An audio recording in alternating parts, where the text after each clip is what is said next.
I'm Dr. Lakshya. Hi, I'm B. Sahasra. ఇవాళ మేము class 10th social chapter 19 post world war and India గురించి చెప్పుకోబోతున్నాం. Second world war తర్వాతకి చాలా countries కూడా suffer అయినాయి సెకండ్ వరల్డ్ వార్ తర్వాతకి.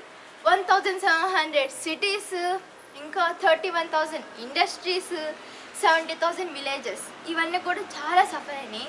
ఇంకా 25% కంటే ఎక్కువగా పాపులేషన్ కూడా చనిపోయారు, వాళ్ళందరూ కూడా చనిపోయారు. ఇంకా ఈ సెకండ్ వరల్డ్ వార్ ద్వారా ఎక్కువగా సఫర్ అయిన కంట్రీస్ ఎక్కువగా ఏమంటే అంటే యుఎస్ఎస్ఆర్, పోలాండ్, యూగోస్లోవియా. గ్రేట్ డిప్రెషన్ ద్వారా చాలా కంట్రీస్ కూడా సఫర్ అయినాయి, కానీ అమెరికా కంట్రీ మాత్రం అస్సలు సఫర్ కాలేదు. 1945న అమెరికా ప్రెసిడెంట్ హ్యారీ ట్రూమెన్ ఏమన్నాడంటే సెకండ్ వరల్డ్ వార్ తర్వాతకి పవర్ఫుల్ నేషన్గా మన అమెరికా పవర్ఫుల్ నేషన్గా తయారైంది అని హ్యారీ ట్రూమెన్ చెప్పిండు.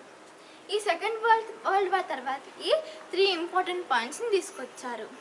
ఒకటి యుఎన్ఓ, యునైటెడ్ నేషన్ ఆర్గనైజేషన్ని తీసుకొచ్చారు. సెకండ్ కోల్డ్ వార్ని తీసుకొచ్చారు. ఇంకొకటి డీకాలనైజేషన్ అంటే కాలనైజ్డ్ కంట్రీస్ ఉంటాయి, ఆ కంట్రీస్ అన్నిటికి కూడా ఫ్రీడమ్ ఇవ్వాలి, వాళ్ళందరికీ ఫ్రీడమ్ కల్పించాలి అని బ్రిటన్ మీద ఇంకా ఫ్రాన్స్ మీద బాగా స్ట్రెస్ చేశారు. ఎవరెవరు? అమెరికా విత్ అదర్ కంట్రీస్ బాగా ఒత్తిడి పెట్టారు, వీళ్ళకి ఫ్రీడమ్ ఇవ్వండి. బ్రిటన్కి ఇంకా ఫ్రాన్స్ కూడా ఉన్నాయి, ఈ 2 కంట్రీస్ ఉన్నాయి కదా, వాళ్ళ మీద ఒత్తిడి పెట్టారు, మీరు ఆక్యుపై చేసుకున్నటువంటి కొన్ని కంట్రీస్కి ఫ్రీడమ్ ఇవ్వండి అని అమెరికా ఇంకా అదర్ కంట్రీస్ వాళ్ళు బాగా స్ట్రెస్ చేసరికల్లా అందరికీ వేరే వాళ్ళు ఆక్యుపై చేసుకున్న కొన్ని కంట్రీస్కి ఫ్రీడమ్ ఇచ్చేసారు, డీకాలనైజేషన్ చేశారు. సెకండ్ ఏంటిదంటే యుఎన్ఓ అంటే united nation organisation.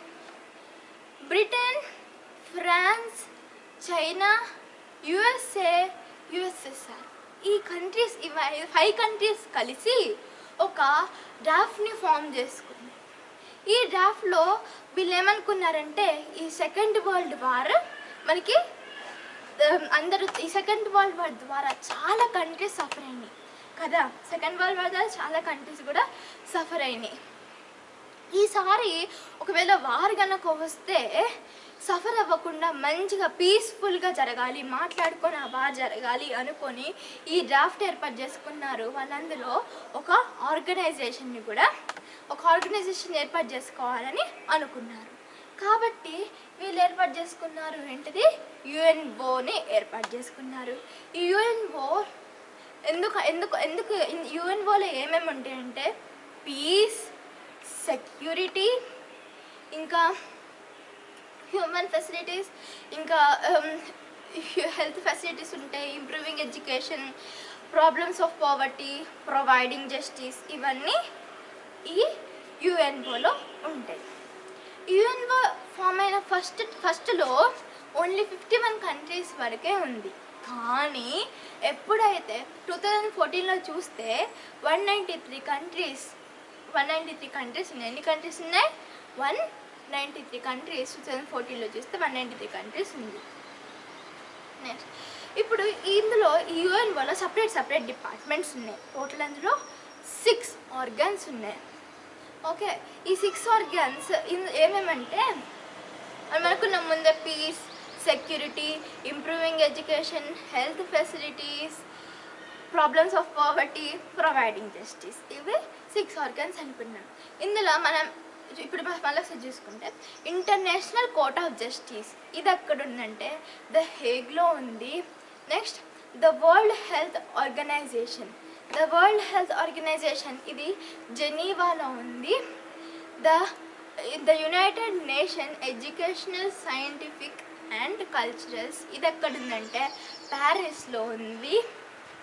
Next the united nation children's fund ఇది ఎక్కడ ఉందంటే న్యూయార్క్లో ఉంది. ఇంకా ద జనరల్ అసెంబ్లీ ఇందులో ఇది ఇది జనరల్ అసెంబ్లీ అనేది main part of the body. ఇందులో రెగ్యులర్ డిస్కషన్స్ జరుగుతాయి. ఇంకా సెక్యూరిటీ కౌన్సిల్, ఇందులో ఒకవేళ యుద్ధాలు జరిగే పరిస్థితి కనుక వస్తే దాన్ని పీస్ఫుల్గా సాల్వ్ చేసుకుంటారు ఇందులో సెక్యూరిటీ కౌన్సిల్లో. ఈ యుఎన్ఓకి కూడా ఒక లీడర్ ఉంటాడు. ఈయనని సెక్రటరీ జనరల్ అని అంటారు. ఈయన వేరే వేరే వేరే వేరే కంట్రీస్ నుంచి, ఒకసారి ఒక కంట్రీ నుంచి వస్తే ఇంకోసారి ఇంకో కంట్రీ నుంచి వస్తాడు. ఈ విధంగా డిఫరెంట్ కంట్రీస్ నుంచి ఎలక్ట్ అవుతాడు. ఎవరు ఈ డిఫరెంట్ కంట్రీస్ నుంచి ఎలక్ట్ అవుతారు ఈ సెక్రటరీ జనరల్ ఎలక్ట్ అవుతారు. నెక్స్ట్ ఇప్పుడు ఈ సెక్రటరీ కౌన్సిల్కి కొంతమంది పర్మనెంట్ మెంబర్స్ని ఎలక్ట్ చేశారు. పర్మనెంట్ మెంబర్స్ ఉన్నారు. వాళ్ళు ఎవరెవరంటే Britain, France, China, USA, USSR. For example యుఎన్ఓకి ఏదో ఒక మార్పులు తీసుకోవాలి, లేకపోతే ఏదో ఒక యాక్ట్ తీసుకోవాలి అనుకున్నారనుకో, ఈ 5 కంట్రీస్ యొక్క ఓటు, ఈ 5 కంట్రీస్ కూడా యాక్సెప్ట్ చేయాలి ఆ యాక్ట్ కోసం. ఒకవేళ యాక్ట్ అలా పెట్టాలంటే 5 కంట్రీస్ కూడా 5 కంట్రీస్ కూడా యాక్సెప్ట్ చేయాలి. ఒకవేళ ఒక్క కంట్రీ యాక్సెప్ట్ చేయకపోయినా కానీ దాన్ని వీటో ద్వారా దాన్ని రద్దు చేసుకోవచ్చు. ఇప్పుడు మనం the 2 camps of cold war గురించి చెప్పుకుందాం. 1945 నుంచి 1991 దాకా కోల్డ్ వార్ జరిగింది. ఈ కోల్డ్ వార్లో మనకి ఇప్పుడు యుఎస్ఏ, యుఎస్ఎస్ఆర్ ఈ 2 super powerful countries. USA, USSR. యుఎస్ఏనేమో వెస్టర్న్ యూరోపియన్ కంట్రీస్ సపోర్ట్ ఉంటుందేమో యుఎస్ఎస్ఆర్కి. ఇంకా ఈస్టర్న్ యూరోపియన్ కంట్రీస్ సపోర్ట్ ఏమో యుఎస్ఎస్ఆర్కి. వెస్టర్న్ యూరోపియన్ కంట్రీస్ సపోర్ట్ ఏమో అమెరికాకి, ఈస్టర్న్ యూరోపియన్ కంట్రీస్ ఏమో యుఎస్ఎస్ఆర్కి. ఓకే, వెస్టర్న్ యూరోపియన్ కంట్రీస్ ఏమేంటంటే Britain, France, Spain. Eastern European countries ఏంటంటే జర్మనీ, పోలాండ్, ఇంకా హంగరీ. ఈస్ట్ జర్మనీ అది. Okay, east Germany, Poland, Hungary ఇవి ఈస్ట్ యూరోపియన్ కంట్రీస్. ఇంకా యుఎస్ఎస్ఆర్కి చైనా ఇంకా వియత్నాం సపోర్ట్ కూడా ఉంది. ఇప్పుడు సపోజ్ ఫర్ ఎగ్జాంపుల్ 2 దేశాలకి మధ్య గొడవ జరిగిందనుకో, గొడవ వస్తే ఒక దేశానికి యుఎస్ఏ సపోర్ట్ ఉంటుంది, అమెరికా సపోర్ట్ ఉంటుంది, ఇంకో దేశానికేమో యుఎస్ఎస్ఆర్ సపోర్ట్ ఉంటుంది. వీరిద్దరి మధ్య గొడవ మాటల ద్వారా, ప్రచారాల ద్వారా వీళ్ళిద్దరి మధ్య గొడవని ఎక్కువ చేస్తారు. ఈ గొడవ వల్ల 2 crores మంది దాకా చనిపోయారు. ఇందులో ఎక్కువగా సఫర్ అయిన కంట్రీస్ ఏమేమంటే వియత్నాం, కొరియా, అంగోలా, ఆఫ్ఘనిస్తాన్ ఎక్కువగా సఫర్ అయిన కంట్రీస్. ఇప్పుడు మనం ప్రాక్సీ వార్స్ గురించి చెప్పుకుందాం. ప్రాక్సీ వార్స్ అంటే ఇండైరెక్ట్ వార్స్. యుఎస్ఏ, యుఎస్ఎస్ఆర్ ఈ 2 కంట్రీస్ కూడా వేరే వాటి కింద చిన్న కంట్రీస్ ఉంటాయి. వాళ్ళల్లో ఈ 2 countries super powerful countries support ఇచ్చే గవర్నమెంట్స్ నుంచి వాళ్ళకు ఆపోజిట్గా ఉన్న గవర్నమెంట్స్ని తీసేశారు. ఇందులో ఎగ్జాంపుల్ ఏంటంటే 1947లో టర్కీ అండ్ గ్రీక్ ఈ 2 కంట్రీస్లో కూడా ఏ కంట్రీస్ టర్కీలో ఇంకా గ్రీక్లో కమ్యూనిస్ట్ పార్టీకి ఆపోజిట్గా అమెరికా ఉంది. అమెరికా కమ్యూనిస్ట్ పార్టీకి ఆపోజిట్గా ఉంది. ఇంకా నెక్స్ట్ బెల్జియం. 1960లో బెల్జియం కాంగోకి ఫ్రీడమ్ ఇచ్చేసింది. కాంగోకి చెందిన ఒక లీడర్, కాంగోకి చెందిన కమ్యూనిస్ట్ లీడర్ ఎవరంటే పాట్రిస్ లుముంబే. ఇతన్ని 1961లో చంపేశారు. 1975లో పోర్చుగల్ నుంచి అంగోలాకి ఫ్రీడమ్ వచ్చేసింది. నెక్స్ట్ ఈ అంగోలాలో కొన్ని కమ్యూనిస్ట్ పార్టీస్ని ఫామ్ చేశారు. దీనికి హెల్ప్ చేసిన కంట్రీస్ ఏమేంటి అంటే యుఎస్ఎస్ఆర్ ఇంకా క్యూబా. ఈ 2 కూడా హెల్ప్ చేసింది. నెక్స్ట్ అమెరికాకి సపోర్ట్ చేసే గవర్నమెంట్ ఏంటిదంటే లాటిన్ అమెరికా. Fidel Castro. ఈయన ఫిడెల్ కాస్ట్రో ఏమన్నాడంటే, మాకు యుఎస్ఎస్ఆర్ ఫాలో అయ్యే యుఎస్ఎస్ఆర్ సోషలిజం ఫాలో అయ్యింది. మనం ముందే చెప్పుకున్నాం, యుఎస్ఎస్ఆర్ కమ్యూనిజం మీద ఫోకస్ చేస్తుంది, యుఎస్ఏనేమో క్యాపిటలిజం పాలసీ. యుఎస్ఎస్ఆర్ ఏమో కమ్యూనిజం పాలసీ, యుఎస్ఏది క్యాపిటలిజం పాలసీ. యుఎస్ఎస్ఆర్ ఏం చేస్తుంది, ఎక్కువ ఇన్వెస్ట్మెంట్. యుఎస్ఎస్ఆర్ ఏం చేస్తుంది అంటే కమ్యూనిజంకి ఆపోజిట్గా ఎవరైనా వస్తే వాళ్ళకి అగెనిస్ట్గా ఫైట్ చేస్తుంది. అదే యుఎస్ఏ ఎక్కువ ఇన్వెస్ట్మెంట్, మొత్తం ప్రైవేట్ ఇండస్ట్రీస్ మీద ఎక్కువ ఇన్వెస్ట్మెంట్ పెడుతుంది. కాబట్టి ఫిడెల్ కాస్ట్రో ఏమన్నాడంటే, మాకు యుఎస్ఎస్ఆర్ ఫాలో అయ్యే సోషలిజమే కావాలి, మాకు అమెరికా ఫాలో అయ్యే క్యాపిటలిజం గవర్నమెంట్ మాకు వద్దు అని ఫిడెల్ కాస్ట్రో ఫైట్ చేసిండు. చగోవీరా. ఈయన చగోవీరా ప్రజలందరికీ కూడా చగోవీరా అంటే ఇష్టం. చగోవీరాని అందరూ రెస్పెక్ట్ చేస్తారు. ఈ చగోవీరాని కూడా చంపేశారు. నెక్స్ట్ చిలీలోనే సాలండి అనే గవర్నమెంట్ని ఫామ్ చేశారు. ఈ గవర్నమెంట్ని అమెరికా ఈ గవర్నమెంట్ని తీసేసింది. ఇప్పుడు అమెరికాలో చేసిన కొన్ని యాక్షన్ చూసినాం కదా, ఇప్పుడు యుఎస్ఎస్ఆర్ చేసిన కొన్ని పనులను చూద్దాం. 1950లో జర్మనీ ఇంకా హంగేరీ. ఈ జర్మనీ ఇంకా హంగేరీకి కొంతమంది ఆర్మీలని, జర్మనీ ఇంకా హంగేరీ ఆ రెండు కంట్రీస్కి కొంతమంది ఆర్మీలని పంపించారు. అని కొంతమంది ఆర్మీస్ పంపించారు. ఎందుకంటే యుఎస్ఎస్ఆర్కి సపోర్ట్గా ఉన్న గవర్నమెంట్స్ని ఫామ్ చేసి యుఎస్ఎస్ఆర్కి ఎగ్నెస్ట్గా ఉన్న గవర్నమెంట్స్, ఆపోజిట్గా ఉన్న గవర్నమెంట్స్ని తీసేయాలని పంపించారు. 1960sలో మనం ముందే చెప్పుకున్నాం కదా, ఎక్కడ 2 camps ఆఫ్ కోల్డ్ వార్ దగ్గర యుఎస్ఎస్ఆర్కి సపోర్ట్గా ఉన్న యుఎస్ఎస్ఆర్కి సపోర్ట్గా ఉన్న కంట్రీస్ ఏంటిది, చైనా, వియత్నాం అని కూడా చెప్పుకున్నాం. వియత్నాం అని చెప్పుకున్నాం. కానీ 1960s తర్వాతకి, ఆఫ్టర్ 1960s ఏమైందంటే, ఈ చైనా యుఎస్ఎస్ఆర్ నుంచి సపరేట్ అయిపోయింది. 1971లో చైనా ఆఫ్ఘనిస్తాన్కి 1961లో చైనా 1971లో యుఎస్ఎస్ఆర్ ఆఫ్ఘనిస్తాన్ మీద అటాక్ చేసింది. అప్పుడు ఆఫ్ఘన్ రిబల్స్, తాలిబన్స్ వీళ్ళు ఉన్నారు, రిలీజియస్ ఎక్స్ట్రీమిస్ట్. వీళ్ళు ఏం చేశారంటే, వీళ్ళకి సపోర్ట్గా అమెరికా ఉంది కాబట్టి వీళ్ళిద్దరికి మధ్య ఇక్కడ గొడవ జరిగింది. ఈ వార్ని ఏమంటారు, దీన్ని సివిల్ వార్ అంటారు. ఈ సివిల్ వార్ చాలా రోజులు జరిగింది. తర్వాతకి 1985లో ఏమైందంటే, వాళ్ళ యొక్క ఆర్మీ, యుఎస్ఎస్ఆర్ వాళ్ళ యొక్క ఆర్మీని తీసుకొని రిటర్న్ వెళ్ళిపోయింది. యుఎస్ఎస్ఆర్కి వీళ్ళిద్దరికి మధ్య గొడవ జరిగినప్పుడు మధ్యలో ఉన్న చిన్న కంట్రీస్ చాలా సఫర్ అయ్యాయి. నెక్స్ట్ ఇప్పుడు మనం మిలిటరీ అలియన్స్ గురించి చెప్పుకుందాం. Military alliance USA with other countries, USSR with other countries. యుఎస్ఏనేమో వేరే కంట్రీస్ తోటి కొన్ని మిలిటరీ అలియన్స్ని ఫామ్ చేసుకుంది, యుఎస్ఎస్ఆర్ కూడా వేరే కంట్రీస్ తోటి మిలిటరీ అలియన్స్ని ఫామ్ చేసుకుంది. యుఎస్ఏ కొన్ని ట్రీటీస్ చేసుకుంది, యుఎస్ఎస్ఆర్ కూడా కొన్ని ట్రీటీస్ చేసుకుంది. యుఎస్ఏ ఏమేమి ట్రీటీస్ చేసుకుందంటే, 1949లో నాటో చేసుకుంది. నాటో అంటే north Atlantic treaty organisation. USSR Warsaw pact కూడా చేసుకుంది. ఇంకా అమెరికా సీటో చేసుకుంది. సీటో అంటే south east Asian treaty organisation చేసుకుంది. నెక్స్ట్ మళ్ళీ అమెరికా సెంటో ట్రీటీ చేసుకుంది. సెంటో అంటే సెంట్రల్ ట్రీటీ ఆర్గనైజేషన్ని చేసుకుంది. ఇట్లా America, USSR with other countries treaty చేసుకున్నారు.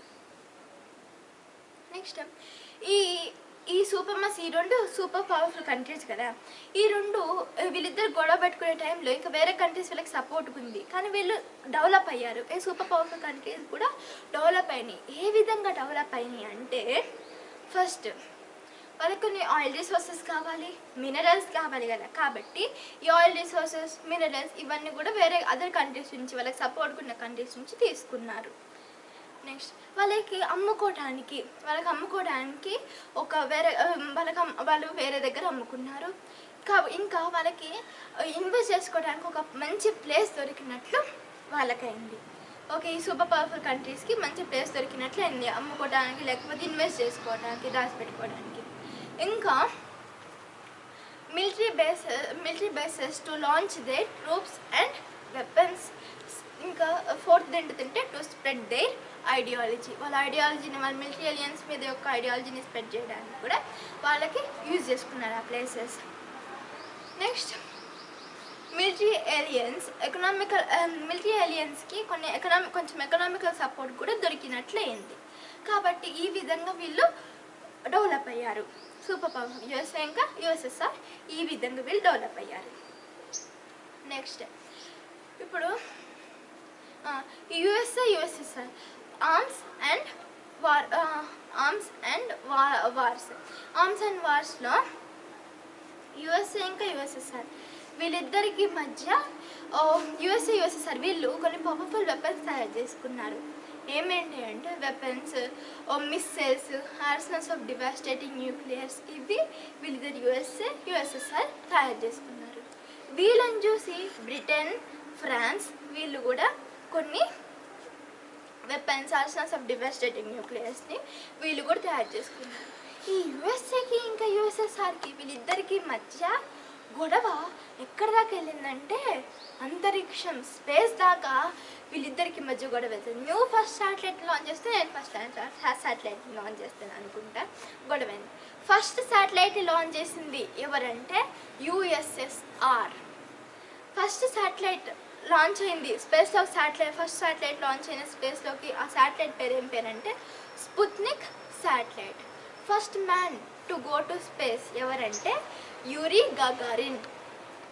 1969లో నీల్ ఆర్మ్స్ట్రాంగ్ని అమెరికా 1969లో నీల్ ఆర్మ్స్ట్రాంగ్ని కూడా మూన్ మీదకి పంపించింది. ఈ విధంగా యుఎస్ఏ ఇంకా యుఎస్ఎస్ఆర్ గొడవలు జరుగుతూనే ఉన్నాయి. ఫ్లాష్ పాయింట్స్, ఇప్పుడు మనం ఫ్లాష్ పాయింట్స్ గురించి చెప్పుకుందాం. స్పై ప్లేన్ యుఎస్ఎస్ఆర్లో ఉన్నటువంటి యుఎస్ఏకి చెందినటువంటి ఒక స్పై ప్లేన్ యుఎస్ఎస్ఆర్లో ఉంది. అమెరికాకు చెందిన స్పై ప్లేన్ యుఎస్ఎస్ఆర్లో ఉంది. ఓకే, ఈ స్పై ప్లేన్ని యుఎస్ఎస్ఆర్ వాళ్ళు ఈ స్పై ప్లేన్ని డిస్ట్రాయ్ చేసేసారు. చేసేసరికి క్యూబాలో ఈ యుఎస్ఎస్ఆర్ వాళ్ళు కొన్ని పవర్ఫుల్ వెపన్స్ తయారు చేసుకున్నారు కదా, ఆర్సనల్స్ ఆఫ్ డివాస్టేటింగ్ న్యూక్లియర్స్ అని. వీళ్ళు కూడా కొన్ని పవర్ఫుల్ వెపన్స్ తయారు చేసుకున్నారు. ఈ పవర్ఫుల్ వెపన్స్ క్యూబాలో ఉన్నాయని అమెరికా వాళ్ళకి తెలిసింది. ఈ విధంగా వీళ్ళు వెపన్స్, ఇంకా పెద్ద పెద్ద ఆయుధాలు, ఆర్సనల్స్ ఆఫ్ డివాస్టేటింగ్ న్యూక్లియర్స్, అన్ని పెద్ద పెద్ద ఆయుధాలు తయారు చేసుకునేసరికి వీళ్ళని చూసి పక్క దేశాన్ని బ్రిటన్, ఫ్రాన్స్, బ్రిటన్, చైనా వీళ్ళు కూడా తయారు చేసుకునేసరికి ప్రజలందరికీ భయం వేసింది ఎప్పుడు మూడో వరల్డ్ వార్ స్టార్ట్ అయిద్దు అని. ఎందుకంటే అప్పుడే సెకండ్ వరల్డ్ వార్ జరిగి చాలామంది సఫర్ అయ్యారు కదా, అప్పుడే సెకండ్ వరల్డ్ వార్ చాలా మంది సఫర్ అయ్యారు. కానీ ఇప్పుడు వీళ్ళు ఇంకా యుఎస్ఏకి ఇంకా యుఎస్ఎస్ఆర్కి మధ్య గొడవ చూస్తుంటే ఎప్పుడు థర్డ్ వరల్డ్ వార్ ఎప్పుడు స్టార్ట్ అవుతుందో అని వీళ్ళకి ప్రజలకు కూడా చాలా భయం వేసింది. Non alignment movement. 1950స్లో 2 బ్లాక్స్ ఉన్నాయి. ఫస్ట్దేమో యుఎస్ఏ బ్లాక్, సెకండ్దేమో యుఎస్ఎస్ఆర్ బ్లాక్స్. ఇట్లా 2 బ్లాక్స్ ఉన్నాయి. ఈ కంట్రీస్ వాళ్ళకి ఇట్లా కొత్తగా వచ్చిన ఫ్రీడమ్, ఇప్పుడే వచ్చిన కంట్రీస్ వాళ్ళకి 2 బ్లాక్స్లో కూడా వీళ్ళు జాయిన్ అవ్వాలి. ఏ బ్లాక్స్లో జాయిన్ అవ్వాలో వీళ్ళకి అర్థం కావట్లేదు. వీళ్ళు 2 బ్లాక్స్లో కూడా వీళ్ళు జాయిన్ అవ్వలేదు. ఎందుకంటే పావర్టీ, ఇన్ఈక్వాలిటీ లాంటి ప్రాబ్లమ్స్ ఉన్నాయి. 1955లో ఇండోనేషియాలోని బాండూంగ్లో ఒక మీటింగ్ జరిగింది. ఈ మీటింగ్కి 29 కంట్రీస్ అటెండ్ అయినాయి. ఈ మీటింగ్కి అంటే ఈ మీటింగ్లో ఇంపార్టెంట్ లీడర్స్ అటెండ్ అయ్యారు. ఎవరెవరంటే ఇండియా నుంచేమో జవహర్లాల్ నెహ్రూ అటెండ్ అయ్యిండు. ఇంకా ఈజిప్ట్ నుంచేమో గమల్ అబ్దుల్ నాజర్ అటెండ్ అయ్యిండు.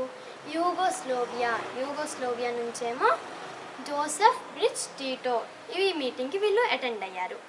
ఈ మీటింగ్లో జవహర్లాల్ నెహ్రూ చీఫ్ స్పోక్స్ పర్సన్గా ఉన్నాడు. జవహర్లాల్ నెహ్రూ అంటే ఈ మీటింగ్ నాన్ అలైన్మెంట్కి దారితీస్తుంది. ఏషియా ఆఫ్రికా లాటిన్ అమెరికాస్లో ఇప్పుడే ఫ్రీడమ్ పొందిన కంట్రీస్ కల్చరల్గా ఎకనామికల్గా కోఆపరేషన్ పెంచుకోవడానికి నాన్ అలైన్మెంట్ మూమెంట్ ఫామ్ అయింది. ఈ non alignment moment first meeting ఎక్కడ జరిగిందంటే 1961 సెప్టెంబర్లో యూగోస్లోవియాలోని బెల్గ్రేడ్లో ఈ ఫస్ట్ మీటింగ్ జరిగింది. ఈ ఫస్ట్ మీటింగ్కి 25 కంట్రీస్ అటెండ్ అయినాయి. ఈ ఫస్ట్ మీటింగ్కి ఇట్లా 17 కంట్రీస్ అబ్జర్వ్స్గా ఉన్నాయి. ఈ నామ్లో వీళ్ళు ఏమన్నారంటే ఒకరికొకరు హెల్ప్ చేసుకోవాలి, ఫైట్స్ జరగకుండా ఒకరికొకరు హెల్ప్ చేసుకోవాలి అని చెప్పారు. అంతే కోల్డ్ వార్ మన దగ్గర దాకా రాకుండా చూసుకోవాలి అని చెప్పారు. అంతే ఈ 2 బ్లాక్స్ ఉన్నాయి కదా, యూఎస్ఎస్ఆర్ బ్లాక్స్, ఈ 2 బ్లాక్స్లో కూడా మనం జాయిన్ అవ్వద్దు అని వీళ్ళు అనుకున్నారు. నామ్లో అంతే ఒకరికొకరు ఫైట్ చేసుకోకూడదు, పీస్ఫుల్గా ఉండాలి, ఒకరికొకరు ఫైట్ చేసుకోకూడదు అని నామ్లో ఇట్లా వీళ్ళు చెప్పారు. This is about post-World War in India. We will again come back with the second part of this. Thank you. Bye.